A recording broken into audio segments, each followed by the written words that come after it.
Muito bom dia, sejam todos bem-vindos ao segundo dia da Feira do Empreendedor. Mais uma vez, bem-vindos aqui ao palco onde vão acontecer as conferências do empreendedorismo. Temos um dia recheado de conferências e por isso mesmo deixamos o convite a todos os que aqui estão e aos que também nos seguem através de streaming. Para fazer esta abertura, hoje vou chamar aqui ao púlpito um dos grandes responsáveis por tudo aquilo que tem acontecido ontem e que vai acontecer hoje, a quem eu peço um aplauso. É membro do Conselho de Gestão e diretor de empreendedorismo da ANGE, Pedro Guerreiro.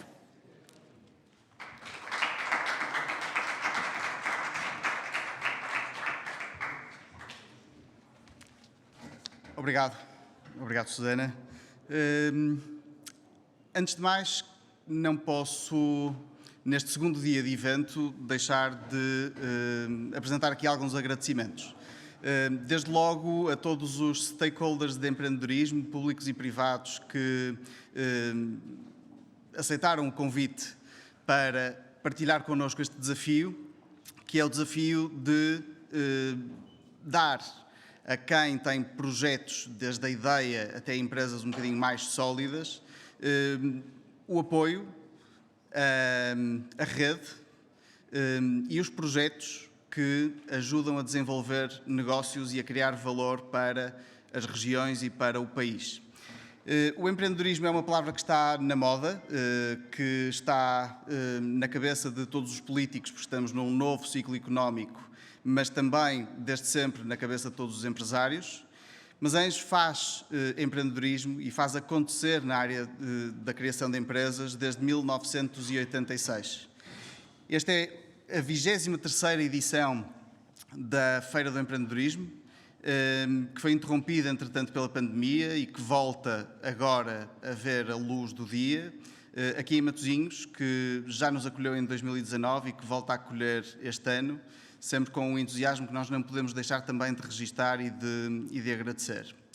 Mas muitas pessoas, sobretudo das gerações mais novas, que não se lembram do que aconteceu em 1986, perguntam o que é a ANGE. E eu não posso deixar de aproveitar esta oportunidade para falar também um bocadinho sobre aquilo que nós fazemos.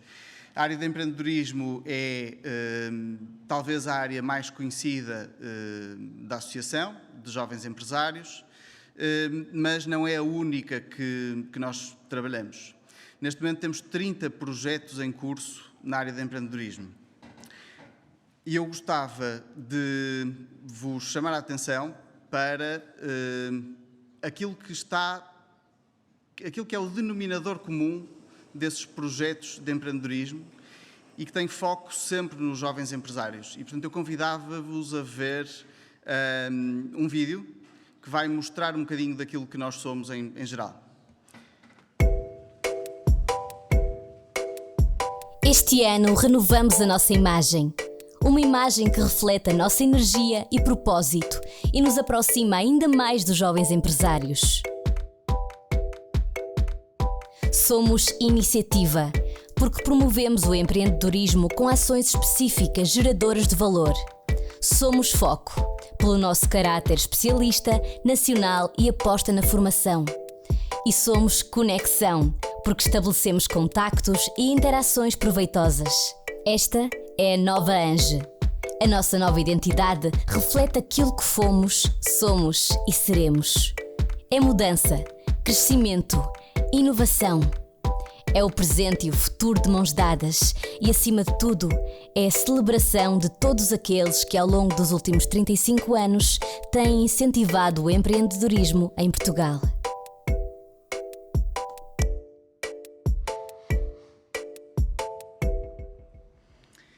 De facto, na vertigem das mudanças que a nova economia nos traz, nada melhor do que mudar também a imagem e sublinhar o facto de a ANGE ter estado, desde a sua fundação, orientada para os jovens empresários.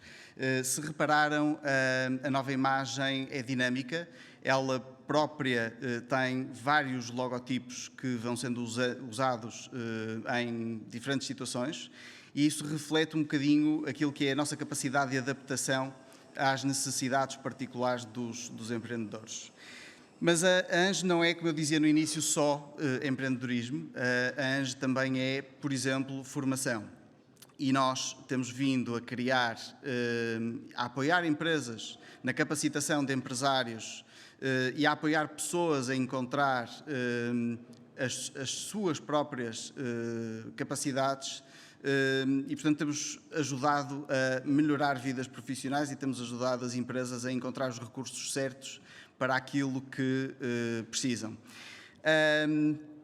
Das várias formações que temos em carteira, eu destaquei uma orientada para a liderança, que desenvolvemos com um conjunto de parceiros e que eu acho que é muito sintomática também daquilo que é a versatilidade da associação. Eu convidava também a vermos um vídeo, se a Regi puder colocar.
Ser empresário é também ser guerrilheiro. Eu sou empresário e sinto isso muitas vezes. Nós temos que lutar contra inimigos bem identificados, temos que lutar contra inimigos ocultos e temos muitas vezes que lutar contra nós próprios também. E, portanto, saber liderar e ter essas competências é um dos grandes objetivos da Associação Nacional de Jovens Empresários em várias das atividades que desenvolvemos. Há também quem não conote o Portugal Fashion com a ANGE, mas foi a ANGE que o lançou. Foi a ANGE que criou o maior evento de moda em Portugal. Foi a ANGE, ou é a ANGE, que leva tudo o que são os designers de excelência, os criativos de excelência, às grandes capitais de moda no mundo inteiro. E que, portanto, promove com isso a indústria têxtil, a indústria de calçado e as exportações nacionais. E convidava-vos também a ver um vídeo que expõe um bocadinho daquilo que foi a última edição, que foi a 50ª edição de Portugal Fashion.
E é isto. Espero que tenham ficado com a noção da versatilidade e da transversalidade da ANS.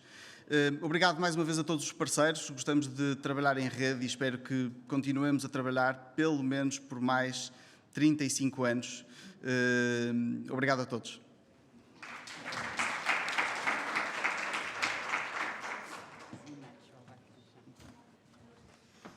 Obrigada, Pedro Guerreiro. E vamos então dar início, agora sim, depois desta abertura, ao primeiro tema, tema desta manhã. Vamos falar de cibernética e proteção de dados. Vamos entrar em chamada via Zoom com o Managing Partner da Focus to Comply, Luís Lobo e Silva. Bom dia, Luís. Olá, Luís, bom dia. Bom dia. Agora sim. Não sei se me estão a ouvir. Estamos a ouvi-lo. Seja muito bem-vindo. Muito obrigado. À Feira do Empreendedor. Luís, vamos falar de um tema, enfim, que parece estar na ordem do dia todos os dias. Sabemos que a realidade das empresas sofreu enormes alterações com esta transformação digital e há de facto uma sensibilidade muito grande e quase um medo muito grande em relação à segurança e aquilo que é a proteção de dados. Podemos explorar um bocadinho isso e também perceber que dimensão é que este risco realmente tem? Sim, claro que sim. Mais uma vez, bom dia. Eu quero, antes de mais, agradecer, para já, parabenizar a ANS por mais este evento, por esta Feira de Empreendedorismo e pela importância que ela tem. E agradecer também aqui o convite para estar aqui a falar um bocadinho daquilo que me é possível e daquilo que são os meus conhecimentos para um tema que é um tema muito amplo. Há muitos especialistas, mas na realidade é um tema muito amplo e de vários nichos, pelo que é um tema que não pode ser abordado de forma leviana e globalmente. De facto, podem ser apontadas várias componentes de todo este universo que é a cibersegurança e os riscos da cibersegurança, mas cada um destes temas deve ser endereçado de uma forma muito específica e especializada. Eu tenho uma apresentação, não sei se posso passá-la. Claro que sim. Para ajudar aqui a fazer um enquadramento. E essa apresentação passa exatamente por o primeiro slide, passa exatamente por explicar que para já estamos a falar sempre de informação. E a informação seja ela informação confidencial das empresas, seja ela proteção de dados, quer dos colaboradores internos da organização, quer dados de clientes, portanto, é sempre informação. No caso dos dados pessoais, está caracterizado e está caracterizado do ponto de vista legal o seu enquadramento e qualquer uma delas tem o seu valor próprio e a sua importância do ponto de vista do risco. Devemos encarar a informação quase como uma arma hoje em dia? A informação é sempre, aliás, a self-expressão, informação é poder, não é? Portanto, a informação é cada vez mais uma arma e muito mais num universo que cada vez é mais digital. Portanto, fala-se muito em transformação digital e a realidade é que a transformação digital tem, de facto, aqui vários fatores, vários pilares influentes. E não é só uma questão de tecnologia.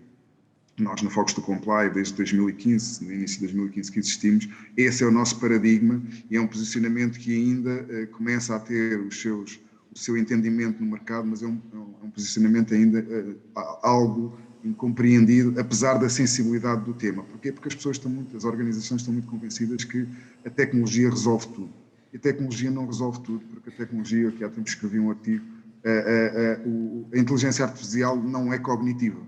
Portanto, a partir do momento que a inteligência artificial não é cognitiva, há aqui aspectos, portanto, a tecnologia é feita por homens, mulheres, é feita pelo ser humano e, obviamente, tem aqui aspectos que toda a cadeia de valor da informação, e volta ao tema da informação, a informação nem sempre está em meio digital. E a informação pode estar numa fonte externa que a qualquer momento pode influenciar uma rede, pode estar numa PEN, que não está na rede da empresa, pode estar Essa pen pode estar, por exemplo, estar na rua e uma pessoa, porque um colaborador da empresa, por curiosidade, agarra na pen e a primeira coisa que faz, se não estiver sensibilizado, se não houver ações de formação e sensibilização por parte das organizações, agarra na pen, coloca no seu PC e pode estar a acabar de infectar a rede da sua empresa.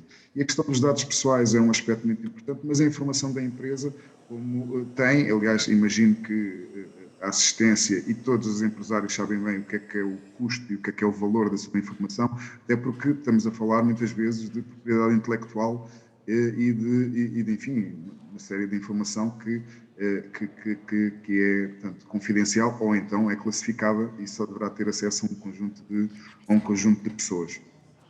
Eu vou só aqui então, muito resumidamente, para passar, não sei se estão... Estamos consigo. A ver aqui, ok, esta apresentação. Perfeito. Portanto, a primeira grande premissa na transformação digital é que temos que ter noção de que, portanto, um engagement, portanto, um conceito estratégico, portanto, a forma de tendermos à transformação digital, um aspecto muito importante do ponto de vista tecnológico é que aquele conceito do negócio alinhado aos sistemas de informação, portanto, já está, é completamente obsoleto. O negócio é, de facto, a parte importante, é a componente importante, porque é aí que está o ativo de cada uma das empresas e os sistemas de informação é que têm que estar alinhados com o negócio. Isto significa que, cada vez mais, e a tecnologia permite isso, devemos ter o negócio como o principal ativo crítico e o IT não como um acessório, mas sim algo que tem que estar alinhado com o negócio e tem que fazer cumprir aquilo que são os requisitos e os objetivos do negócio. Depois, voltando aqui, entrando aqui naquele aspecto que eu estava a falar da informação, a informação temos que tentar focar-nos que a gestão da segurança da informação, e aqui cabem obviamente os dados pessoais, depois tem um tratamento específico do ponto de vista de proteção de dados e do ponto de vista legal. Temos aqui três grandes pilares: a questão da confidencialidade, a questão da integridade da informação, portanto, como é que ela nos chega e como é que ela está nos contentores de informação, e na disponibilidade dessa informação, ou seja, na disponibilidade, e aqui tem a ver com onde é que nós acedemos, como é que acedemos e a disponibilidade da infraestrutura que nos suporta essa informação. E tudo isto tem, como eu estava a dizer, consolidando, tem que ser abordado de uma forma holística, pessoas, processos e tecnologia. Portanto, de um lado temos a tecnologia, do outro lado temos as pessoas que fazem parte obrigatoriamente desta cadeia de valor, da gestão e do fluxo da informação e dos contentores de informação nas organizações, e depois temos a área dos processos, e esses processos têm que ser ajustados também àquilo que é o negócio de cada uma das organizações. No final temos o negócio, temos a reputação do negócio e temos as questões legais, regulatórias de setores específicos da atividade e os requisitos específicos da atividade de cada negócio. Portanto, no fundo, temos aqui os contentores de informação, portanto, os contentores de informação estão nos processos, estão nas pessoas, estão nas tecnologias, e é isto que é preciso gerir de uma forma holística. Portanto, seja com, no caso das pessoas, têm que ter formação, awareness, sensibilização para estes temas, experiência no caso das pessoas que têm papel mais importante nestes fluxos de informação dentro das áreas funcionais das empresas, têm que ter formação também específica para isso. Do ponto de vista de tecnologia, é preciso monitorizar, é preciso ter detecção de incidentes, é preciso ter, enfim, um conjunto de indicadores e de aspectos operacionais para fazer uma monitorização continuada. E do ponto de vista de processo, eles têm que ser identificados e têm que ser documentados. Portanto, e aqui entram os sistemas de gestão. Portanto, no fundo, temos a transformação digital tem riscos, como falámos. Aliás, não há risco zero, portanto, há sempre um risco. Aquilo que nós podemos fazer é mitigar incidentes e podemos prevenir, acima de tudo, prevenir incidentes e prevenir data leaks, portanto, fugas de informação, sejam elas de informação confidencial das empresas, sejam elas dados pessoais dos seus colaboradores ou dos seus clientes. Portanto, mas há que ver que isto é uma oportunidade. A implementação de boas práticas na gestão da segurança da informação e dos dados pessoais pode ser também pelos aspectos que vimos, podem ser uma oportunidade de negócio, uma oportunidade de criar diferenciação no setor onde as empresas estão inseridas. De que forma é que isso pode ser feito, Luís? Portanto, isto pode ser feito exatamente, e está aqui algum resumo, portanto, tem que haver compromissos do ponto de vista daquilo que é a governance da gestão da segurança da informação dentro das organizações, portanto, do ponto de vista de aplicação de boas práticas, implementação de boas práticas, processos, sistemas de gestão, não têm que ser certificados, mas a implementação de sistemas de gestão à semelhança do que existe na qualidade, ter qualidade na gestão da segurança da informação, portanto, isto é o aspecto da governance. Ter também os tais Service Managed Security Services, portanto, que eu já falei aqui também no slide anterior, a propósito do slide anterior, que é de um dos slides anteriores, que é a questão da manutenção continuada, da monitorização continuada das infraestruturas, portanto, que muitas vezes é externalizado, porque nem todas as organizações dificilmente têm maturidade para ter este tipo de soluções state of the art, portanto, e ter um modelo maduro do ponto de vista de capacidades e de gestão da sua informação. E depois é ter auditorias, tendo todos estes vários pilares montados, é ter aqui uma recorrência de auditorias internas e de formação que não tem que ser uma formação certificada, pode ser formação ajustada àquilo que é o negócio, àquilo que são os seus sistemas de gestão e à sensibilização dos seus recursos, dos seus colaboradores, independentemente das suas funções dentro da organização, é um aspecto muito importante. Depois, do ponto de vista do aspecto regulatório, do ponto de vista legal, temos aqui várias eu passaria isto, única e exclusivamente, para dizer que em cada uma destes aspectos, sejam eles regulatórios ou do ponto de vista de boas práticas, as organizações nem têm que estar logo desde o início, desde o dia zero, completamente 100% em conformidade, mas existem graus de maturidade, que era aquilo que estava no slide anterior, em que podem estar num grau de maturidade inicial, num grau de maturidade mais evoluído, outro otimizado, portanto, mas alguma coisa deve ser feita. E um dos aspectos importantes, que é por onde as organizações devem começar, é por uma análise de risco.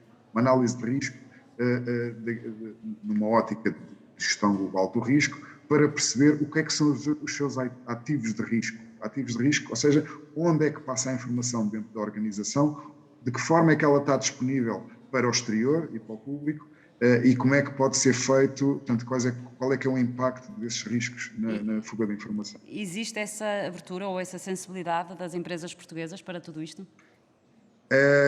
Começa a existir. Do ponto de vista, enfim, já temos, o ano passado foi publicado o Decreto-Lei 65/2021, que de alguma forma tenta operacionalizar aquilo que já existia do ponto de vista de Lei Estratégica Nacional para a Cibersegurança, mas que dá indicadores muito concretos e, inclusivamente, cria obrigatoriedades para aquilo que são empresas, enfim, obviamente para o setor público, que passam a ser obrigatórios a cumprir com um conjunto de requisitos, mas também para as empresas que são consideradas operadores de serviços essenciais, portanto, e operadores de infraestruturas críticas. E aqui temos muitos privados e pela designação será fácil perceber quais, banca, os utilities, portanto, todos eles estão também obrigados.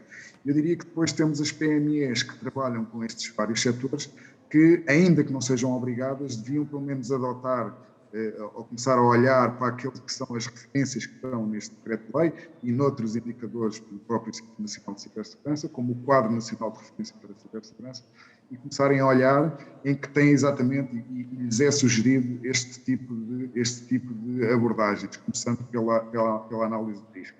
Porque, na realidade, ainda que não sejam obrigatórias, mais cedo ou mais tarde, e algumas já estão na cadeia de valor destas empresas. E mais cedo ou mais tarde vai-lhes ser solicitado isso, que já acontece em muitas grandes organizações que têm fornecedores e se pedem a esses fornecedores que cumpram com determinados requisitos e obrigações. Agora, eu penso que as empresas ainda não vão estando sensibilizadas, infelizmente vão estando mais sensibilizadas à medida que nós vamos vendo de forma pública as organizações e entidades públicas e privadas de grande dimensão a serem atacadas, portanto, tem sido público nos últimos meses e notório aquilo que tem estado a acontecer. Isso deixa as empresas alerta, essas notícias que ouvimos constantemente e este novo conceito, não é? Conhecemos agora todos o que é um hacker e de que forma é que, sim, isto acontece. O senso comum, isto já faz parte do nosso senso comum. E isto é um sim. alerta para as pessoas também perceberem que de facto há um risco inerente. Sim, é um alerta. Eu creio que a comunidade está sensível para isso. No entanto, há aqui dois aspectos. Um deles que eu já referi, que é as pessoas, as entidades estão convencidas que grande parte da solução está em tecnologia, investem mais em tecnologia. Eu conheço muitas organizações que têm state of the art em termos de tecnologia, mas que têm elevadas vulnerabilidades, porque depois lhes faltam as outras componentes da tal abordagem holística. Um outro aspecto é que não vale a pena pensar que, por sermos uma empresa muito pequena, não somos alvo. Certo. Eu recordo só a propósito disto, aqui há uns anos, não interessa a pessoa em questão, mas um orador numa conferência nacional responsável por uma grande organização do nosso mercado, que dizia que Portugal era um país à beira-mar plantado e que por isso não correríamos muitos riscos. Temos agora a prova, há 2, 3 semanas, creio eu, quando houve os documentos divulgados da NATO, que foram hackeados de Portugal, em que Portugal, exatamente por ser um país pequeno, mas por ser parceiro da NATO, é certamente considerado, do ponto de vista dos atacantes, um país, porque por ser pequeno, mais vulnerável, se calhar eles não estão tão atentos, e se calhar é um ponto de entrada. Portanto, este é um pequeno exemplo, grande exemplo, daquilo que pode acontecer no dia-a-dia dos privados e das pequenas e médias empresas, dentro da cadeia de valor com os grandes. Portanto, todos estamos suscetíveis, todos estamos vulneráveis. Pessoas, empresas, parceiros, portanto, isto é uma comunidade. E a partir do momento que estamos em rede, não vale a pena julgarmos que temos esta ou aquela tecnologia. Não, há aqui boas práticas que temos que implementar e que temos que tentar seguir e monitorizar da melhor maneira e auditar, de forma a que consigamos, como eu disse inicialmente, prevenir ao máximo. Portanto, isto depois é uma questão de probabilidade que as coisas possam acontecer. Terminou a apresentação, Luís? Sim, isto basicamente é um resumo e abordagem da nossa organização, em que nós podemos estar presentes desde o diagnóstico deste tipo de temas nas organizações, passando pela formação e sensibilização, auditorias a melhoria contínua através de serviços continuados e também através de ferramentas de suporte a estes sistemas de gestão, em que é muito mais ágil e é no fundo aquilo que nós chamamos, com esta nossa ferramenta mais GRC, democratizar as boas práticas nesta área da gestão da segurança da informação. De resto, eu penso que já disse o essencial, já falei demais se calhar, e não sei se há questões. Vamos terminar agradecendo-lhe, obviamente, a sua presença. Agradeço. Foi muito bom recebê-lo. Peço também aqui a quem está a assistir um aplauso ao Luís Lobo e Silva. Muito obrigada, Luís. Obrigado. E um bom fim de semana. Obrigado, bom fim de semana. Vamos fazer um curto intervalo e daqui a pouco damos então início ao segundo painel. Vamos falar da saúde no mundo digital. Até já.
Vamos então dar início ao segundo painel do dia.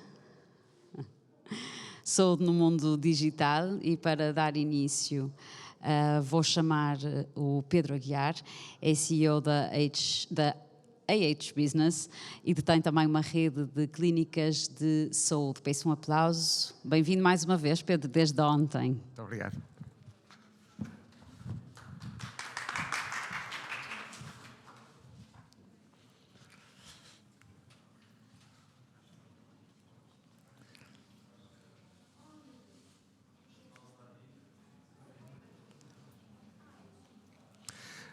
Então, muito bom dia.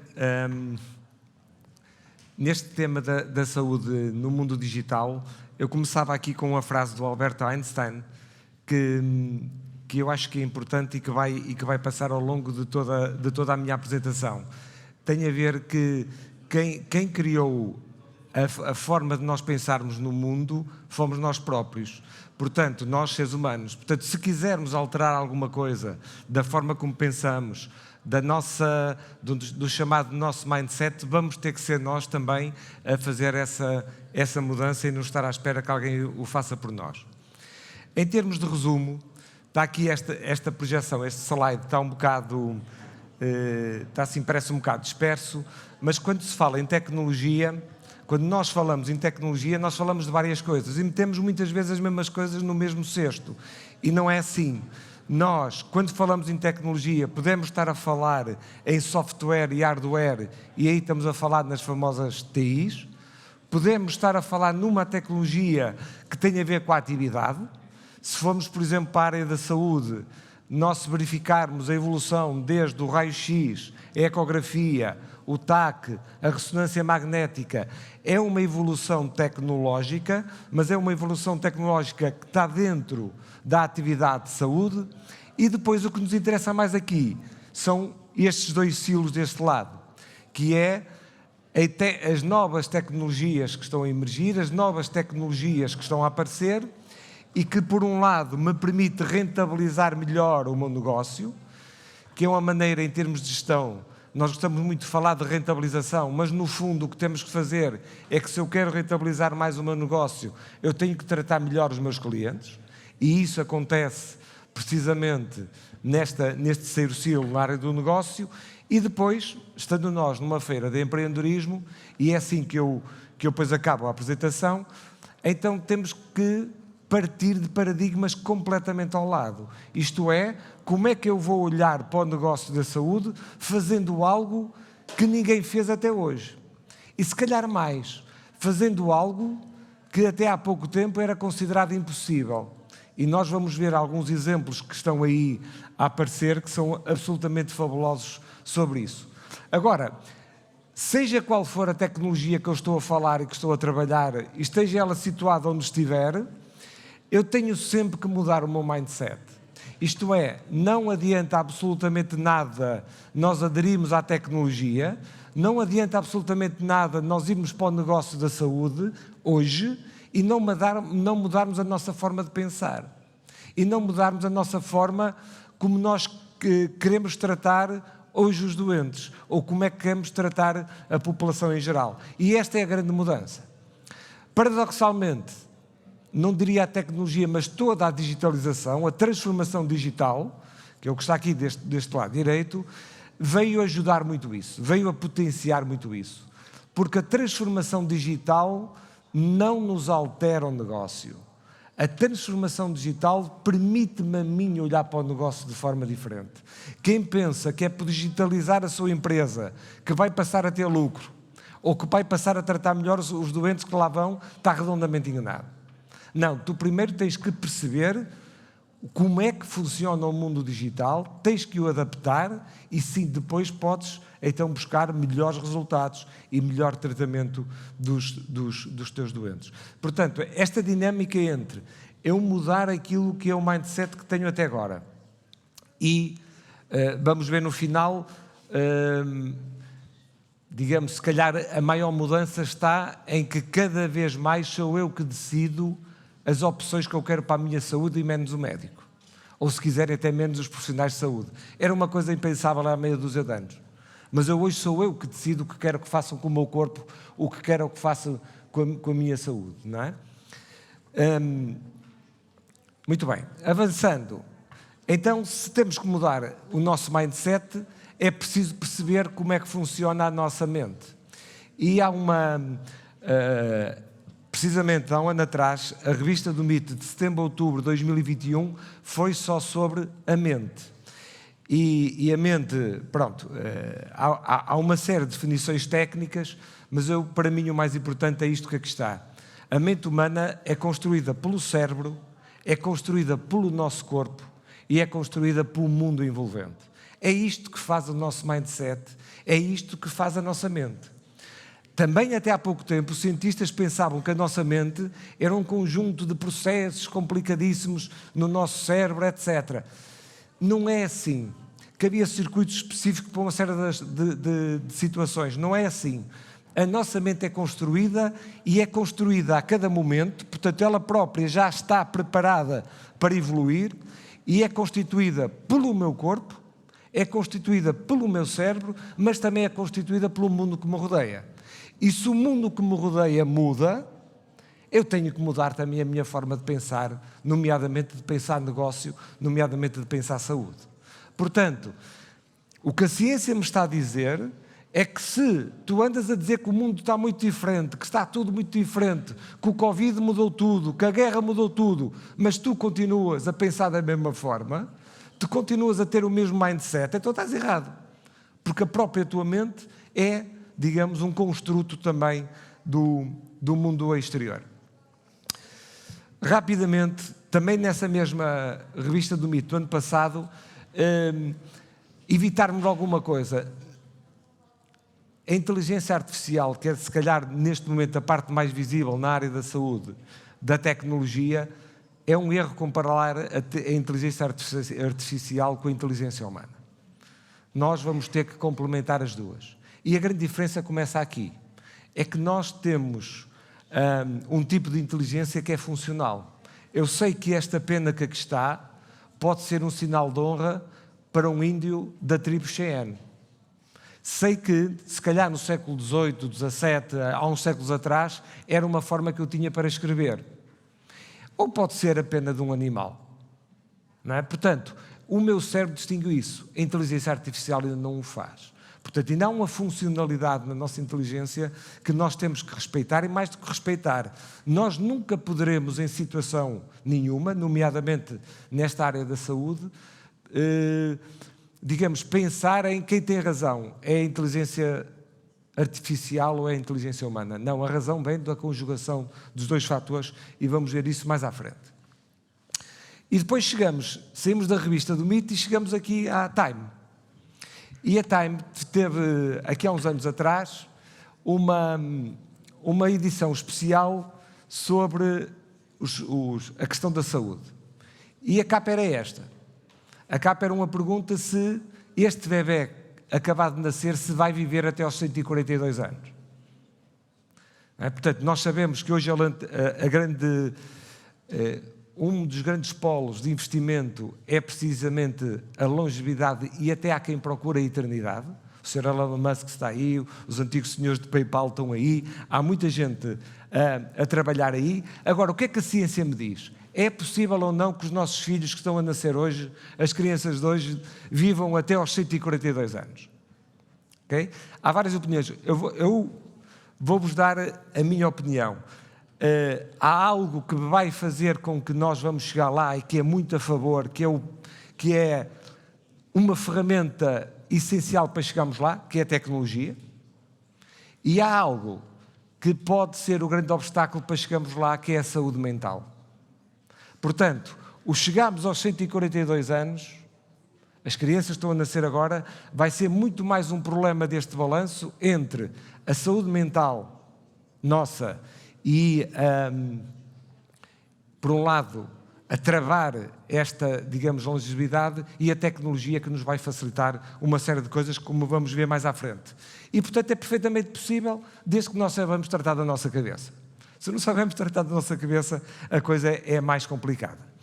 E então, a saúde mental, que vocês podem estar a perguntar, mas como raio mete aqui a saúde mental? Porque a saúde mental hoje nomeadamente depois do Covid, é um processo absolutamente fundamental nas nossas empresas. E a saúde mental é algo que vem a mudar muito, nomeadamente a partir de 2012. Em 2012 acontece um efeito que porque lá está, nós andamos aqui com a rainha durante uma semana, a apanhar a rainha em todos os canais, não é? Estou farto nunca vi uma morta com tanta, digamos, parafernália ali à volta, e em 2012 acontece um fator que ninguém ligou, e por isso andamos agora todos muito preocupados. O que é que aconteceu em 2012? É que pela primeira vez as pessoas que se suicidaram foram superiores a todas as pessoas que morreram por violência, por crime, por terrorismo e por guerra.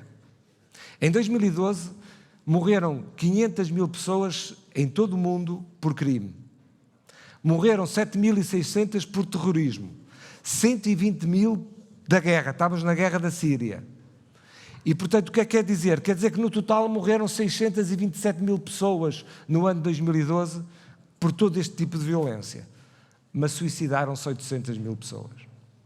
Isto é, pela primeira vez na história da humanidade, o número de pessoas que se suicidou foi muito superior a todo o resto, nomeadamente a violência. E nós vemos, mais uma vez, os noticiários e o valor que se dá à violência, começando agora a aparecer a questão da saúde mental. Já agora, por curiosidade, morreram 1.500.000 pessoas por diabetes e morreram 3 milhões de pessoas por obesidade, não é? Portanto, se quisermos assim numa coisa muito fria, como disse o Sr. Yuval Harari, morre mais gente hoje por comer na McDonald's e por beber Coca-Cola do que pela guerra da Ucrânia, pelo crime no Brasil, pelo crime em todo o mundo, não é? E se nós quisermos, e se vamos mais uma vez para a questão da economia da atenção, vemos que a atenção que é dada é diferente. Mas, efetivamente, morre muitíssimo mais gente pelos refrigerantes que bebemos, pelo fast food que comemos, do que propriamente por toda a violência, seja ela de guerra, seja ela de terrorismo, seja ela de crime organizado ou não. E, portanto, neste momento temos esta situação. Temos 450 milhões de pessoas, o mundo neste momento tem 6.500 milhões e nós temos quase 10% de pessoas que têm problemas realmente com a saúde mental.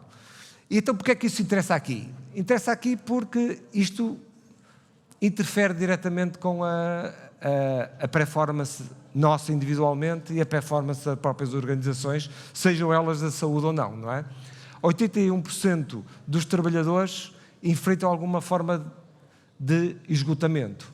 68% dos colaboradores dizem que o seu trabalho diário foi interrompido por causa desse mesmo problema de esgotamento. Então, nos profissionais de saúde é onde isto se nota mais atualmente. Claro que tem muito a ver com a questão do Covid, de estarmos a sair da questão do Covid, mas os altos níveis de stress estão hoje muito evidenciados nos profissionais de saúde. saindo um bocadinho da saúde, por exemplo, o CEO da Starbucks diz mesmo que isso é o maior desafio pós-pandemia, tem a ver com isso. Portanto, o que é que está depois escrito? É que nós vamos ter que mudar um paradigma nas empresas, que é os benefícios dos trabalhadores, a remuneração dos trabalhadores é muito importante, mas só passa a ser importante se houver um equilíbrio em termos daquilo que é o meu balanço de vida. As pessoas já não querem, como é que eu ia dizer, fez muita escola aí, aqui há uns tempos, dizer é muito importante eu articular a minha vida pessoal com a minha vida profissional. A partir do Covid, as pessoas já não é isso que querem. As pessoas querem eu quero dar o tempo à minha vida profissional que eu decida e à minha vida pessoal que eu decida. Isto é, já não é um balanço, é sim uma decisão que eu quero tomar a qualquer momento, exatamente como vimos, que é a construção da mente. Isso então, este quadro que aqui está da McKinsey, retrata um bocadinho isso. Portanto, nesta primeira parte estão o motivo pelo quais as pessoas saem, e em quarto lugar aparece já porque as empresas não permitem este balanço entre a vida pessoal e profissional. Claro que em primeiro lugar aparece o convite da concorrência, mas as razões podem ser várias, não é? Mas não há saída para a concorrência, mas começam a aparecer realmente ali esta situação do balanço entre a minha vida pessoal e profissional. As grandes referências para reter o talento que nós queixamos, e só não saem os bons, porque os maus, os que não têm talento, se eu não os mandar embora, eles também não vão. Portanto, o grande problema das organizações é quando só saem os bons, os que têm talento. Queres ficar com eles? Então estabelece uma relação de confiança. É a melhor maneira de reter o talento na tua organização. E depois aqui uma coisa muito importante, começa a aparecer, que eu vou porque está aqui, é, acima de tudo, escuta as pessoas. O melhor remédio para a saúde mental, o melhor remédio para os nossos colaboradores que estão neste momento sob pressão nas organizações, é escutá-los, é ouvir o feedback deles. Não é preciso muito mais do que isso. O problema é que nós também, quem tem cargos de liderança, também está, por sua vez, estressado, envolvido numa série de coisas e não para os ouvir. E o que neste momento está a acontecer é isto. Resolver o problema da saúde mental basta... claro que não é assim tão simples, não é? Mas um passo importante é escuta as pessoas, escuta o talento que tens, vê o que é que as pessoas querem na tua organização, que é mais fácil então elas ficarem, não é?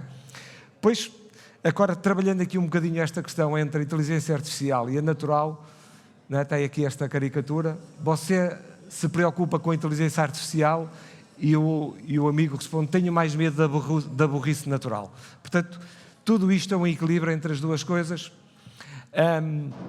Agora, há algo que a inteligência artificial não faz nem fará nos próximos tempos, e como aqui está escrito, e nem é preciso o cérebro de um ser humano, até a nível de um inseto, que é um cérebro muito menos desenvolvido, que é a questão da multifuncionalidade.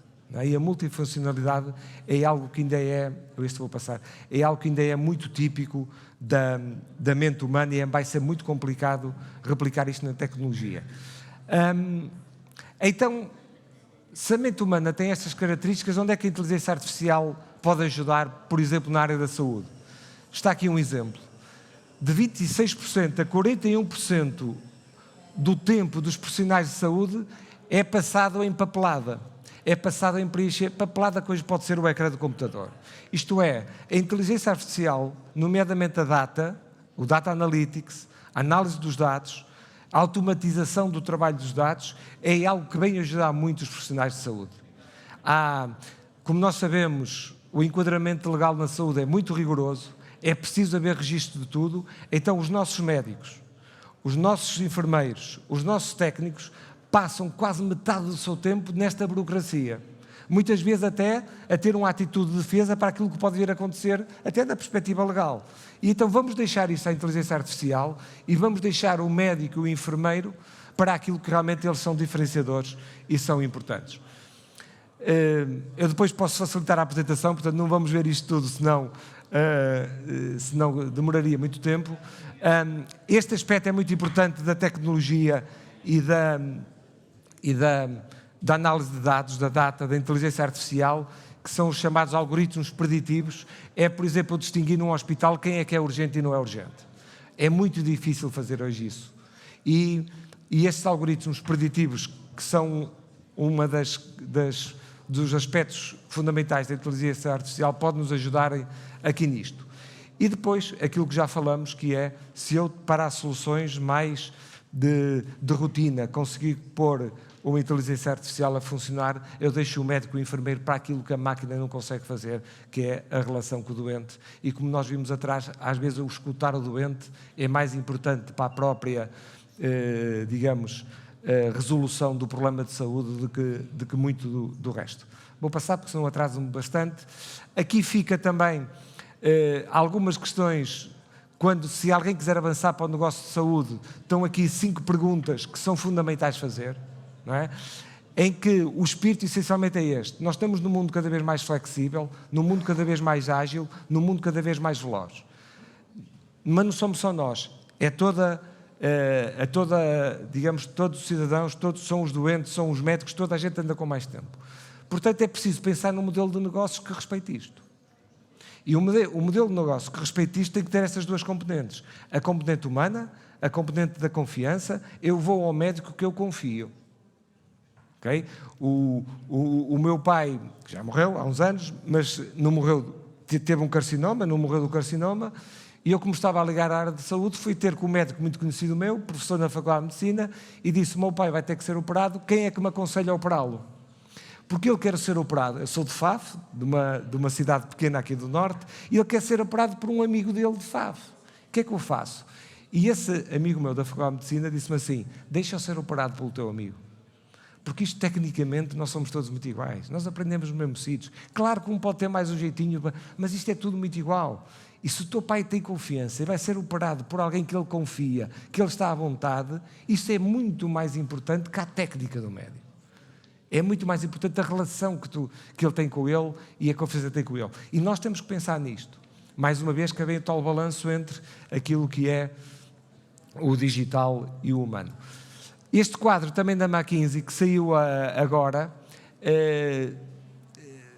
está aqui só para dizer o seguinte: há quem defenda internacionalmente que as empresas de saúde vão ter uns anos muito difíceis em termos de rentabilidade. E quanto mais claro, mais difíceis. Por exemplo, o consultório médico, do médico individual, vai ser difícil. E então, onde é que o crescimento da rentabilidade vai ser maior? No que está a preto. Precisamente, neste caso, na medicina virtual e no Data Analytics. Isto é, no futuro próximo, é natural que a saúde seja olhada para um negócio de boa rentabilidade, que essa rentabilidade vá descer, mas que vai ser compensada pelas aplicações, pelas plataformas de saúde, mas que utilizam mais a tecnologia. Investimento: 2/3 do investimento que é feito na saúde, incluindo aqui a parte da bioengenharia, etc., 2/3 é feito já na saúde digital e só 1/3, deixem-me dizer assim, na saúde tradicional. Portanto, nós muitas vezes dizemos assim: segue o dinheiro, que é para saber para onde é que vão as coisas. Então, se seguirmos o dinheiro, para saber para onde é que vão as coisas, 2/3 do dinheiro vai já para a saúde digital e 1/3 dos investidores na Europa e nos Estados Unidos vai para o mais tradicional.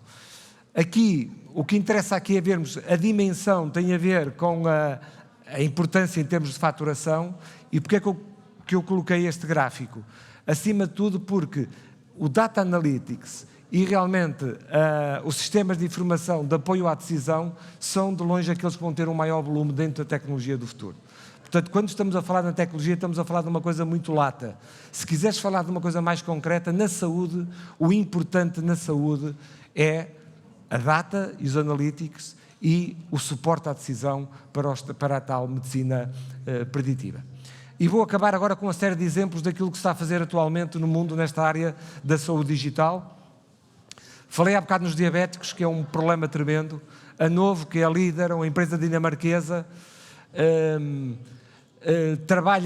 tem 50% do mercado da insulina dos diabéticos e está a trabalhar fortemente na própria implementação de um chip subcutâneo em que o diabético não tenha que se picar, que é uma coisa já não evoluiu nada, picar-se todos os dias é uma coisa muito violenta, e então a tecnologia vai acabar por resolver isso. Já estão a ser experimentados os chips subcutâneos, mas o que é importante é que eles têm já grupos onde têm os data scientists, os engenheiros do machine learning, os engenheiros de software, os médicos. Portanto, cada vez mais a saúde vai ser o produto e cada vez mais esta evolução, e para atingirmos os 142 anos, cada vez mais é um produto entre o médico ou o técnico de saúde e os engenheiros, nomeadamente data e machine learning.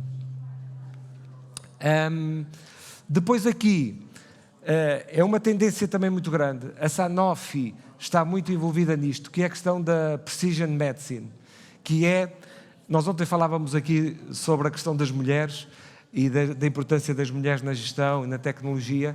As mulheres são seriamente prejudicadas no mundo da saúde.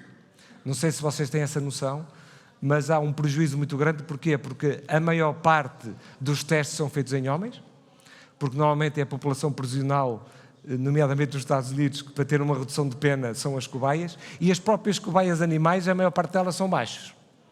Portanto, aqui a própria mulher, neste momento, é prejudicada no próprio acesso à eficácia dos medicamentos. Porque eles são quase todos envolvidos e testados num público masculino. Está-se a mudar, está-se a ter esse cuidado, mas é o que está a acontecer. A Precision Medicine vai resolver isto, que é, eu, com a Data Science, eu tenho a certeza, o exemplo mais concreto será a vacina do Covid. Não é? Porque é uma vacina do tal RNA. Portanto, estamos a falar em material genético, e esse material genético vai permitir eu tratar cada doente como um só. Quando nós nos negócios dizemos assim, a personalização é muito importante, eu quero dizer isto. A Sanofi está muito evoluída, já neste aspecto.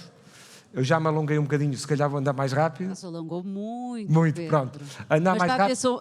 Está a ser tão bom que eu não consigo interrompê-lo. Pronto, então agora 5 minutos e acabo. Quantos? 5 minutos. 1,5. 1,5. Vamos lá. 1,5. Este é muito importante, que é, eu não sabia, sinceramente, foi a investigar para aqui para a apresentação, esta empresa chamada DeepMind já identificou a estrutura de 1 milhão de proteínas, as proteínas quase todas, não só, mas quase, estão lá incluídas quase todas as proteínas do ser humano. As nossas doenças, os vírus são constituídos muitas vezes por proteínas. As nossas doenças são todas, ou quase, não são todas, são muitas delas provocadas por proteínas. As nossas defesas é fundamental o trabalho das proteínas. Isto é o grande avanço para chegarmos aos 142 anos. E, começa a 1 minuto e meio, eu passo isto à frente e paro só aqui para dizer, cada vez mais a saúde. Esta empresa era uma empresa de gaming, de jogos. Cada vez mais a saúde, e neste caso tenho que admitir as outras áreas de negócio, se vocês querem alguém dentro da tecnologia efetivamente bom para nos fazer evoluir, vão buscar os gamers. Neste momento os gamers são as pessoas mais indicadas para fazer evoluir o nosso modelo de negócios. Esta era uma empresa de jogos, que entretanto entra na saúde e tem, se calhar, o mais importante, que é esta tal cópia das proteínas, ou a identificação das proteínas. O problema é ético sério, mas esta empresa, a Renewal Bio, o que é que está a fazer? Está a desenvolver embriões nossos para no futuro, se eu precisar de um rim, se eu precisar de um fígado, ou se precisar de um transplante qualquer, que não haja rejeição. Portanto, estão a criar quase aquilo que é um avatar digital, neste caso é quase um avatar de um embrião para nos permitir, por exemplo, a não rejeição de órgãos. Na memória, não é? Para acabar com o Alzheimer, para acabar com... Há hoje já quem esteja a trabalhar muito à frente nisso. E estes dois senhores, é muito curioso, têm esta empresa que é a Life Force Diagnostics. O Sr. Peter Diamandis é o senhor da Singularity University, é um senhor da área da tecnologia, é médico, tem um blog muito famoso, e o Sr. Tony Robbins é o guru das pessoas do desenvolvimento pessoal. fundar uma empresa na área da saúde, nomeadamente para medir os nossos, digamos, as nossas hormonas e os nossos minerais para saber como nós estamos. E acaba então, eu passei aqui uma série de slides que eram os da Clínica Maio. A Clínica Maio é uma grande referência para mim neste tipo de situações. E este senhor da Clínica Maio, da Fundação da Clínica Maio, diz: a saúde está a mudar para eliminar desperdício de dinheiro, tempo e recursos. E a tecnologia é fundamental para isso. Em 2002, que é esta frase, o na altura presidente da Clínica Maio, um médico, dizia isto: os melhores médicos e profissionais de saúde são em parte técnicos e em parte artistas. E o artista sabe perfeitamente quando os pacientes carecem de um sorriso, de palavras confortantes ou de um abraço gentil. Portanto, o que ele em 2002 está a dizer é: entreguem a parte técnica do médico à tecnologia e deixem que o médico, o abraço, o carinho, o escutar o cliente, o tal sorriso afetuoso. É esse o caminho que devemos ter. Acabando, é o último slide. No decision about me without me. Isto é, os profissionais de saúde têm que estar preparados que os doentes hoje tenham opinião. Durante muito tempo, nós fomos um bocadinho maltratados pelos profissionais de saúde. É assim porque eu é que sou o médico, eu é que sou o enfermeiro, é assim que as coisas se fazem. Hoje já não é assim. Tenho que ter cuidado. Bendita internet 2.0 que me permite realmente este tipo de informação. Muito obrigado. Obrigada, Pedro Aguiar. Vou pedir um aplauso, uma extraordinária apresentação. Muito obrigado. Muito obrigada. De facto, nem eu consegui parar. Muito obrigado. Sente-se, por favor. Vamos então receber agora e via Zoom a Filipa Machado Vaz, que eu acredito que já estivesse a acompanhar esta sessão. Olá, Filipa. Filipa é Manager da Deloitte, Life Sciences and Healthcare. Muito bem-vinda. Estás boa? Muito obrigada. Antes de mais, começar por agradecer aqui o convite do Pedro Guerreiro e da Anjo para estar presente. É uma pena não estar aí presencialmente e dar aqui um olá à Susana, que já não vi há algum tempo. É verdade, gostava de te ter aqui pessoalmente, na verdade. Cheio de pena. E começar por dizer que eu e o Pedro não combinamos esta apresentação, mas parece que o fizemos, porque o que eu trago aqui é muito complementar e aqui um bocadinho, alguns exemplos práticos daquilo que o Pedro nos foi trazendo. Eu tenho aqui uma apresentação, vou tentar ser breve, mas no fundo o meu objetivo aqui é nós falamos muito do que é transformação digital em saúde e o que de facto está a ser feito, mas trazer aqui um bocadinho já projetos muito práticos. Nós falamos no futuro da saúde, mas de facto eu acho que o futuro é agora e o futuro é hoje e já está a acontecer, quer a nível internacional, quer a nível nacional, e era isso que eu pretendia trazer aqui hoje, para ficarmos aqui com clareza também de qual é o nosso caminho. Visto que o Pedro se esticou um bocadinho, Filipa, não te vou roubar tempo nenhum, ainda assim vou pedir-te que tenhas essa sensibilidade e que façamos isto de uma forma assim mais corrida, por assim dizer, e dizer só também para quem nos ouve aqui e em casa que tu tens uma vastíssima experiência de gestão hospitalar e estás a acompanhar projetos na Deloitte de referência nesta área. Sim, dar assim a nota e assim aproveito e passo logo o slide à frente da minha apresentação. Eu sou manager de facto da Deloitte em Healthcare, só faço saúde, quer em Portugal, quer na União Europeia, e o que vos trago hoje também é um bocadinho esta experiência que temos tido na União Europeia, projetos em saúde, muito também já dirigido para a transformação digital. Existe até uma nova agência da saúde europeia que já só faz este tipo de desenvolvimentos a nível da saúde digital. Bem, mas vou então começar aqui a partilhar a minha apresentação muito rapidamente. E eu já estava aqui articuladíssima também com o André Novaes, que está-nos aqui a dar suporte já relativamente ao tempo. É verdade. De facto, temos aqui isto de facto, com ainda algum espaço sobre algumas questões. Eu não sei se me conseguem ver. Conseguimos ver, lindamente. Ok, vamos então falar aqui um bocadinho desta transformação digital em saúde. Trazer-vos aqui alguns exemplos, já fui apresentada, por isso eu penso que posso passar isto. Ora bem, falar-vos aqui um bocadinho da transição digital em saúde, não pode ser retirada também deste contexto que eu fui falando aqui com alguns exemplos, sobretudo em 4 grandes áreas. Quais são estas grandes áreas? São, de facto, uma demografia em que vemos aqui um envelhecimento da população muito grande, ou seja, nós vemos que entre 2015 a 2050, a população com mais de 60 anos vai passar de 12% a 22%, quase um quarto da população mundial, de facto, mais de 60 anos, o que traz aqui um polidiagnóstico e uma necessidade de medicação cada vez mais evoluída e mais complexa. Nós temos doentes a fazer medicações de 15 a 20 medicamentos por dia. Se calhar devia ter feito aqui este enquadramento. Eu, antes de ser manager na Deloitte, eu fui gestora hospitalar há muitos anos, por isso tenho esta extra sensibilidade também aqui para a gestão de tudo o que é estes cuidados de saúde. De facto, esta saúde que hoje em dia exige modelos cada vez mais complexos e, sobretudo, com gastos globais para a saúde muito significativos. Nós vemos que, neste momento, 10% do PIB a nível mundial é gasto com saúde e com tendência a agravar, porque, de facto, nós temos medicamentos cada vez mais evoluídos, nós queremos, de facto, uma medicina personalizada, nós temos os doentes oncológicos com medicação específica para a patologia, mas com um custo médio arredondado, muitas vezes de 20 a 30 mil euros por mês para cada doente, o que de facto não existia há uns anos atrás, que aumentamos de facto a esperança média de vida, mas sobrecarregamos de facto o sistema de saúde em termos de custos. Vemos aqui uma transformação digital que todos nós já vivemos e até queremos abraçar hoje em dia, aqui com a utilização dos wearables e dos devices de forma muito significativa na saúde.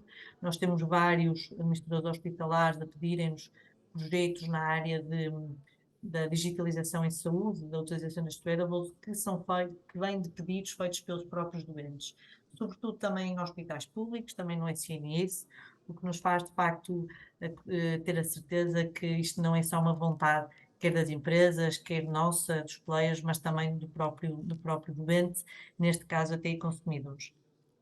Vemos agora, e como o Pedro referia muito bem, aqui um consumidor que é empoderado, que tem o poder de decisão na mão, que monitoriza os seus próprios dados e que só os facilita e só os disponibiliza quando entende. Ou seja, temos aqui, de facto, um doente que decide sobre a sua saúde em vez de deixar, de facto, na mão do médico, que é o principal aliado, em que passamos aqui claramente um foco da decisão médica para uma patient journey definida pelo próprio doente.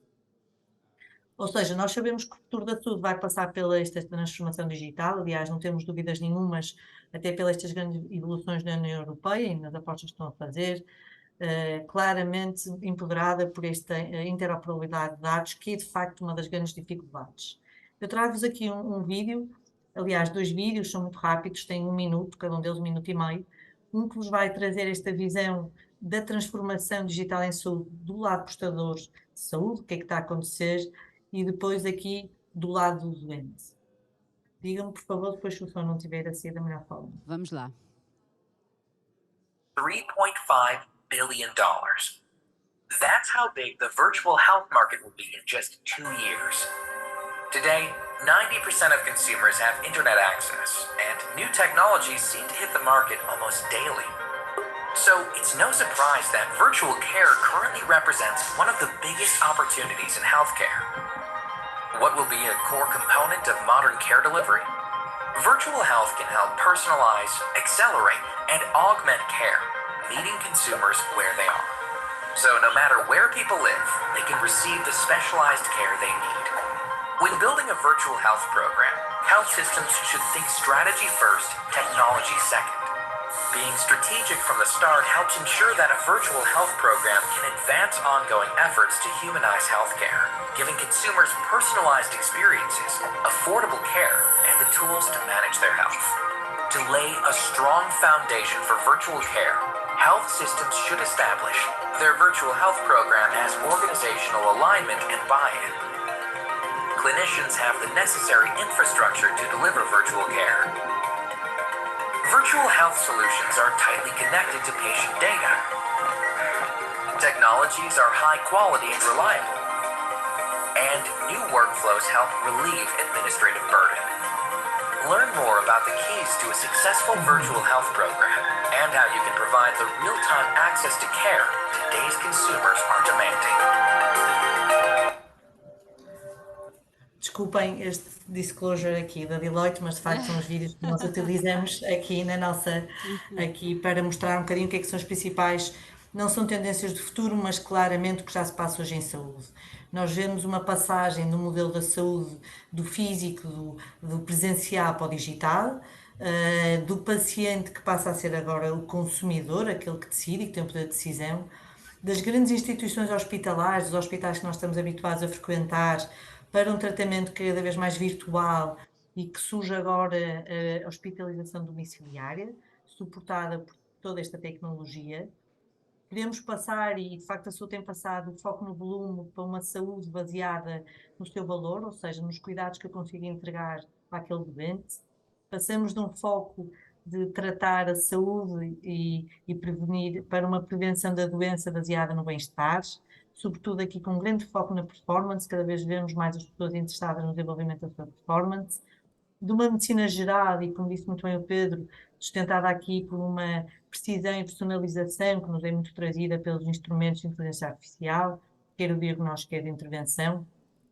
Trazemos aqui não só os antigos prestadores na saúde, mas também estes novos ecossistemas. Temos grandes players na saúde, como o Pedro falava também dos gamers, e a trazer novas soluções na saúde, como as aplicações e toda esta nova dinâmica.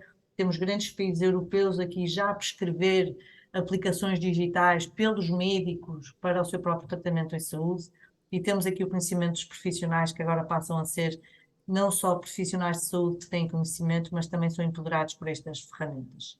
Mas, na verdade, como é que isto passa para nós, para o utilizador comum de saúde, para o utilizador que, de facto, quer estar no poder, ter o poder de decisão relativamente a si, à sua saúde, e com isto deixo-vos aqui mais um vídeo que eu acho que todos nós conseguimos identificar.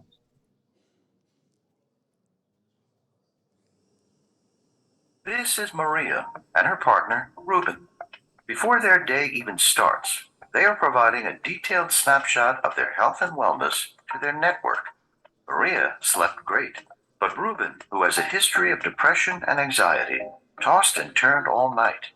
Data from his neuroendocrine system shows a spike in cortisol. That may be a sign that he could be headed for a significant depressive episode. So, before he's even awake, his network has placed time in his busy schedule that day to talk with a virtual therapist about ways to reduce his stress. 20 years from now, radically interoperable data and open and secure platforms will allow consumers to own their own journey of health, providing them with a holistic, real-time view of themselves and their environment. A system in which personalized experiences that are highly tailored to one's preferences and needs are the norm, not the exception, and where care and services can be accessed quickly and seamlessly. Consumers are increasingly willing to share their personal data through wearable technology, smart appliances in the home, and even with the home itself. This vast pool of data forms the basis of their personal health profiles, so that changes or deviations can be detected and addressed immediately. This information empowers consumers to take control of their well-being in ways that were impossible in the past, whether it's proactively heading off depressive episodes for Ruben, or getting Maria her time-released antihistamine well ahead of a high-pollen day. This data also provides more opportunities than ever to glean novel insights into the health of entire communities, and to enable research and scientific breakthroughs at a rate that will only increase exponentially as technology continues to evolve and to integrate into our daily lives. Tailoring care individually based on ever-advancing capabilities to capture, interpret, and act on near-perfect data in real time is a radical change. This change will require a complete rebuild of today's healthcare system and the collaboration of several actors, some old and many new. Those with deep roots in care delivery must ask themselves how they can use data and technology to transform what well-being and care delivery means. Players in the health ecosystem will include non-traditional ones.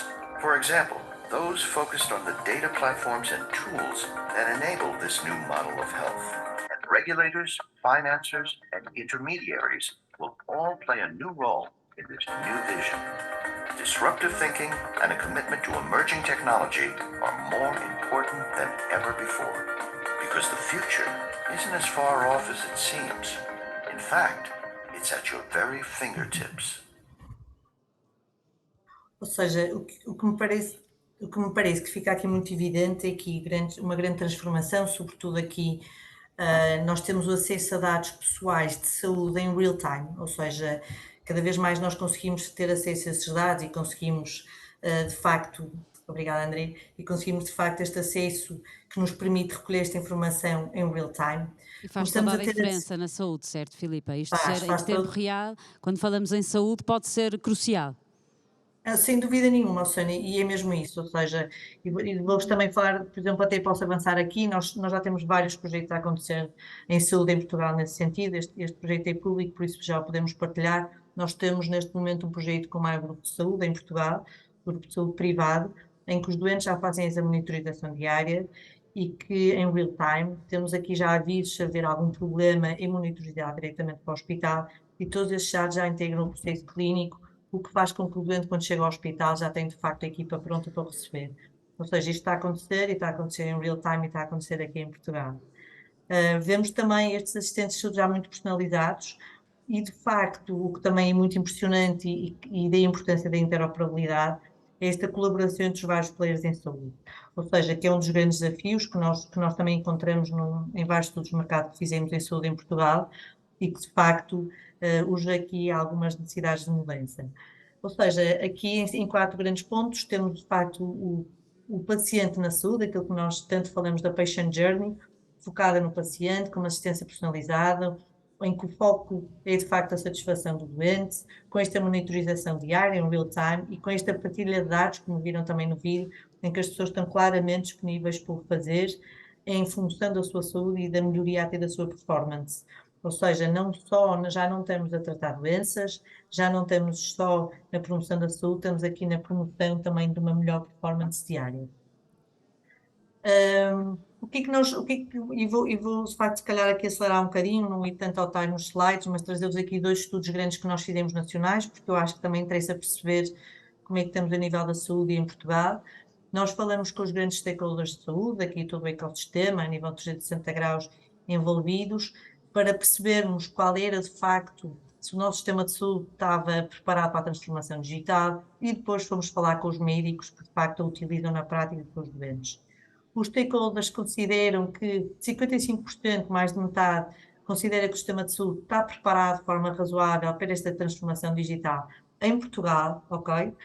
E aqui quase 40%, ou seja, temos aqui 94% da amostra das stakeholders que consideram que o sistema está pronto para a transformação digital. Ou seja, aqui um bocadinho vamos a isto na saúde e nesta transformação. São boas notícias. São boas notícias, é verdade. E, sobretudo, há aqui uma grande motivação neste sentido e perceber esta percepção que, de facto, é agora e que, se não apanharmos, de facto, esta onda, vamos ficar para trás. Temos aqui alguns desafios, 5 grandes desafios: a literacia digital de alguns cidadãos, as competências digitais também dos profissionais de saúde, ou seja, nós também temos ainda a trabalhar com universidades de medicina, que de facto consideramos que isto é uma competência que agora os cursos de medicina têm que começar a integrar, os médicos têm que começar a saber tecnologia. Aqui as dificuldades das infraestruturas tecnológicas e, sobretudo, aqui a questão da burocracia e da regulamentação que traz atrasos, muitas vezes de anos, à implementação destes processos. Ou seja, o que é que para estes grandes stakeholders é fundamental? Quais são as 5 grandes áreas prioritárias? Temos aqui uma interoperabilidade de dados entre os vários sistemas, SNS, grupos de saúde privados e todas estas novas empresas que surgem com novas soluções tecnológicas. Haver estes registros de saúde eletrónicos. Eu trabalhei em vários hospitais que ainda funcionavam muito com papéis e que, de facto, se perde totalmente o controle ao tratamento do doente. A implementação da inteligência artificial para a decisão clínica. Posso-vos contar também, já é público, nós tivemos na estruturação de um dos grandes hubs de inteligência artificial em saúde, em Portugal, ou seja, que já começa a existir e que os players estão interessados. Já há várias soluções em Portugal em inteligência artificial em saúde, que começa já a ser usada em doentes. E também esta necessidade de monitorização remota dos doentes, ou seja, o objetivo é deixarmos ter as pessoas nos hospitais, monitorizarmos à distância, para conseguirmos uma saúde também mais acessível a todos. É muito também um propósito dos vários stakeholders. Sabemos que, de facto, os nossos hospitais muitas vezes não têm resposta e que esta monitorização pode ser, de facto, uma solução, obviamente também associada a esta telemedicina. Bem, ou seja, achamos que isto, de facto, uma coisa é falar com os stakeholders, outra coisa é falar, de facto, quem está no terreno. Fizemos um estudo o ano passado com os profissionais de saúde para perceber, de facto, como é que isto seria possível executar.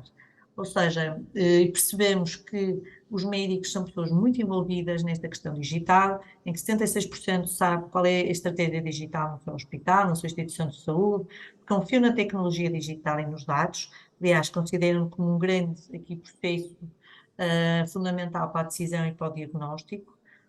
É um bocadinho aqui lamentável, mas também aqui claramente uma oportunidade de melhoria, não receberam treino formal para utilizar estas tecnologias, ou seja, chegamos a vários hospitais com boas tecnologias, mas os médicos não têm, de facto, formação para o fazer, e é de facto preciso mudar aqui esta formação dos médicos, mas sentem-se que estão preparados, quer eles, quer a organização, para os adotar.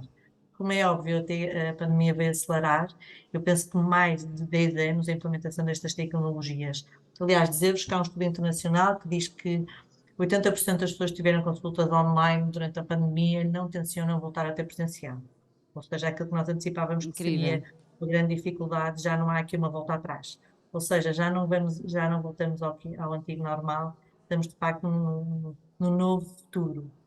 Em Portugal, quais é que são os mais utilizados? A prescrição online, uma consultas online, o registro de saúde eletrónica, estas aplicações clínicas e as plataformas de acesso online. Deixar aqui um desafio, e visto que estamos aqui numa feira de empreendedorismo e temos aqui de facto esta vontade de fazer diferença, o que é que nós percebemos, ou seja, o que é a realidade e de facto o que é que pode ser aqui algumas barreiras e potencialidades. Ou seja, em Portugal, na saúde, nós já temos soluções digitais acessíveis a pacientes e a profissionais de saúde. Isto é real, está a acontecer, quer no SMS, quer nos grandes grupos de saúde privados. Temos implementação de inteligência artificial em projetos em saúde, como é aquele que eu vos falei do Hub, a inteligência artificial em saúde, com grandes soluções já a ser usadas pelos doentes.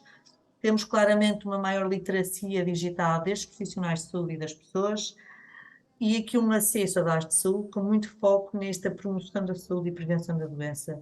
Já não queremos tratar doentes, queremos promover a saúde e promover a performance. E temos também aqui uma grande potencialidade, nomeadamente as competências tecnológicas dos profissionais de saúde. Nós temos médicos, de facto, o melhor que existe a nível mundial, e de facto temos vontade destes médicos a evoluir e construir aqui uma saúde diferente. Quais são aqui as grandes barreiras que eu deixo aqui um bocadinho como desafio aos nossos empreendedores? Continuamos a ter alguns projetos de saúde sem recurso à tecnologia digital, ou seja, estamos ainda a construir um bocadinho o que era este legacy do passado e não olhar para o futuro. Temos barreiras regulatórias muito difíceis de ultrapassar, que de facto aqui a pandemia parece que derrubou uma série de muros que se voltaram a levantar pós-pandemia. Esta questão da interoperabilidade de dados, não é? Enquanto nós não sabemos onde é que estão os exames e onde é que estão as nossas consultas, de facto, esta necessidade que todos os sistemas funcionem entre si e esta vontade de desmaterialização dos processos, ou seja, já não podemos ter mais papéis a circular, temos que ter, de facto, aquilo que dizia Susana bem, este acesso a dados pessoais e em real time. Espero ter aqui ajudado aqui a debater um bocadinho a saúde. Eu deixo também aqui o meu e-mail para qualquer questão que possa surgir, também que vos possa fazer sentido, entrar em contacto ou até novos projetos que possam ter para desenvolvermos aqui em conjunto. Que bom. Espero ter ajudado aqui a recuperar o tempo. Ajudaste imenso e foi tão bom ouvir-te e ver-te também, ainda que desta forma, lá está, falamos de tecnologia, também é isto que a tecnologia nos permite, é que estejamos aqui a conversar desta forma. Muito obrigada pela tua participação nesta conferência. Filipe, um grande beijinho. Obrigada. Obrigada. Depois da Filipa Machado Vaz, vamos então chamar ao palco, eu estava aqui a olhar para ver. Está aqui atrás de mim. Vou pedir um aplauso ao Filipe Quinaz, é CEO da Nuada. Bem-vindo, Filipe. Muito obrigado, muito obrigado. Vou colocar aqui o meu apoio técnico. Então, eu estou aqui para vos apresentar o projeto Nuada, desenvolvido pela nossa equipa, e que servirá de base para uma conversa que, se não puder acontecer no nosso evento, poderá acontecer, e fica já o convite para que aconteça futuramente, após este slot que nós temos alocado. E vou também dizer que, e sair um bocadinho daquilo que são as minhas competências, fica já o convite para que se conheçam todos e que falem vocês durante o evento, que é para isso que nós estamos, e fica o convite para que me abordem à vontade para falar disto ou de qualquer outra coisa que vocês queiram. Então, passo a apresentar o nosso projeto e começo por dizer que as nossas mãos são muito importantes para nós. São uma parte essencial de quem nós somos e como interagimos com o mundo. Elas são espetaculares, mas, infelizmente, elas são frágeis. Milhões de pessoas sofrem de 3 problemas graves: falta de força na mão, dor na mão e tremor. Quando nós falamos de falta de força, vocês podem pensar em pessoas com doenças neurodegenerativas, pessoas que tiveram AVCs ou pessoas idosas. Quando nós falamos de dor, podemos falar de tendinites, artrites, e quando falamos de tremor, podem pensar em pessoas com Parkinson. Então, estes 3 problemas têm um impacto negativo muito grande na vida destas pessoas. Estou aqui com uma tendinite. Estou mesmo, Filipe. Eu acho que é uma já tendinite. vamos fazer negócio. Ainda não fiz o diagnóstico, veja lá. Mas agora vou ouvi-lo com muito mais atenção. Perfeitamente. Portanto, é um problema brutal e foi por isso que nós desenvolvemos uma solução que é um novo tipo de exoesqueletos, que vocês veem aqui na minha mão, e é um exoesqueleto, é alguma coisa que as pessoas usam para aumentar a função do próprio corpo. No nosso caso está aplicado na mão, e foi um exoesqueleto que foi desenvolvido para ser, e agora como eu decorei isto em inglês, vou dizer em inglês, safe and light, simple, small and discreet, affordable e, mais importante do que isso, compatível com o dia-a-dia. Então, vou-vos fazer uma demonstração de como é que o nosso sistema funciona. E começo por vos mostrar, eu não sei se vocês conseguem ver, mas o nosso sistema tem uns fios, que é de um material especial, que são tendões artificiais, e quando nós ligamos o sistema, a primeira coisa que a nossa luva faz é adaptar-se à mão da pessoa. Não sei se vocês viram o sistema a mexer, mas na prática sente-se como uma luva absolutamente normal, que parece ligada a um relógio. No entanto, apesar de ser, na maior parte das vezes, uma luva normal, quando eu quero pegar em alguma coisa que seja pesada, os sensores que estão dentro da luva percebem o que é que eu quero fazer, e agora vou colocar a minha mão ao pé do microfone para que vocês possam ouvir. O sistema adapta ao movimento dos meus dedos. Eu posso pegar no que eu quiser e relaxar a minha mão completamente e vou ficar a segurar no objeto na mesma. Os dedos são controlados de forma independente, portanto, posso segurar no que eu quiser, e vocês podem ver como é que, se eu tiver falta de força, portanto, o problema está resolvido. Se tiver dor, como não são os meus tendões que estão a segurar no objeto, a dor é altamente diminuída. Não se sente a dor. Exato. E como os dedos estão a ser suportados pelo objeto, eu também não consigo tremer com os dedos, portanto há uma redução dramática no tremor. Eu continuo com a movimentação completa do pulso e quando quero abrir a mão, eu abro a mão e volta a ser uma luva normal. Portanto, super simples de usar e, na prática, muito eficiente. Isto não tem qualquer impacto com a mão da pessoa. Então, obviamente que isto sendo um problema tão grande, há alternativas, mas a alternativa é sempre baseada numa tecnologia que faz com que sejam os motores a puxar estes fios, que não é isso que nós fazemos.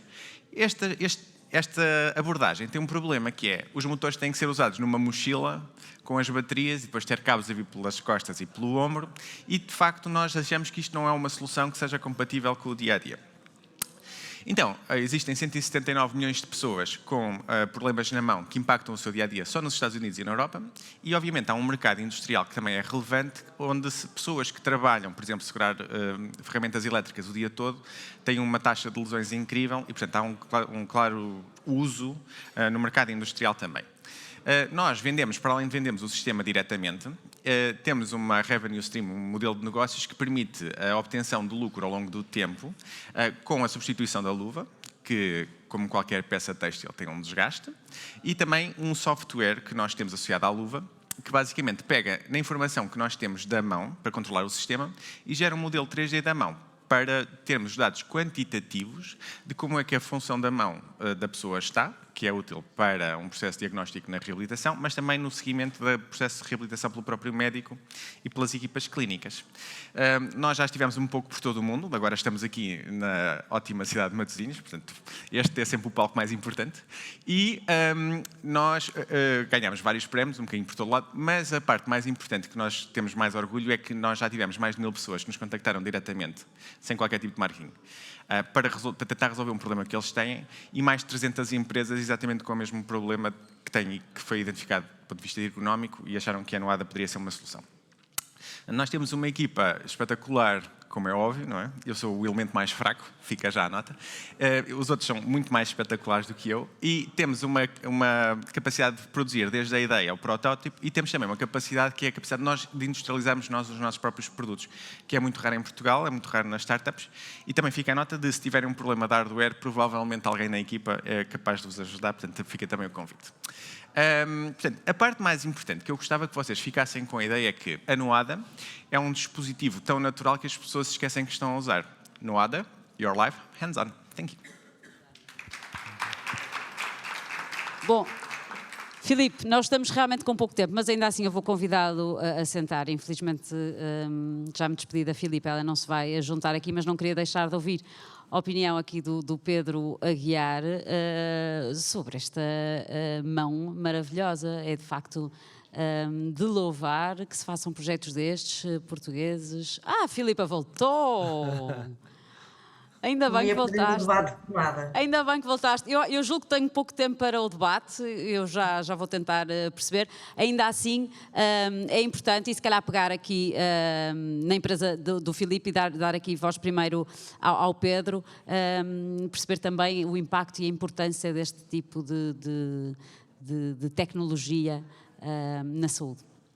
Certo, antes de mais, parabéns, e é fundamental, não é? É toda esta parte digamos que é quase uma extensão do nosso corpo e a parte que nos permite, digamos, melhorar as tarefas do dia-a-dia.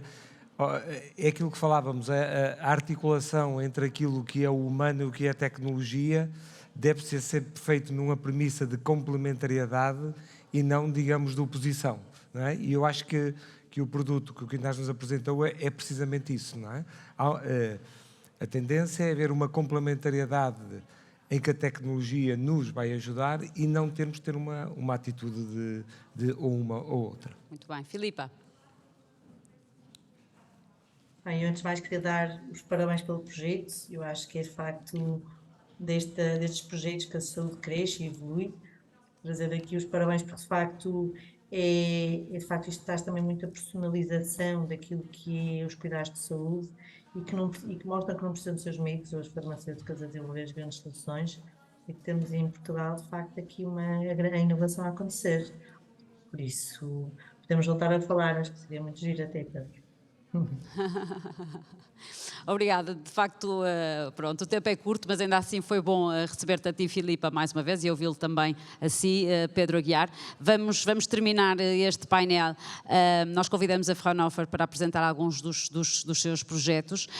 É um vídeo, portanto vamos ver em vídeo o perfil das investigações que estão a ser produzidas por eles na área da saúde neste momento. A descentralização da saúde é um conjunto de iniciativas que usam a tecnologia como forma de melhorar processos existentes, de aumentar a eficiência e de aumentar a qualidade dos cuidados nos serviços de saúde.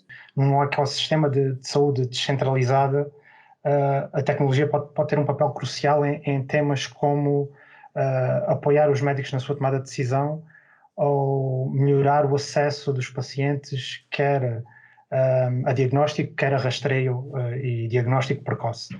Nesse sentido, na Fraunhofer temos vindo já a trabalhar nesta direção e já temos no nosso portfólio tecnologias como o Micro Smart Scope para a área da microscopia, o DermaAI para a área da dermatologia, o iFundoscope para a área da oftalmologia, onde se baseiam no conceito de desenvolver soluções portáteis e acessíveis, ou seja, permitem expandir a acessibilidade e a cobertura, quer de rastreio, quer diagnóstico de patologias específicas nestas áreas médicas.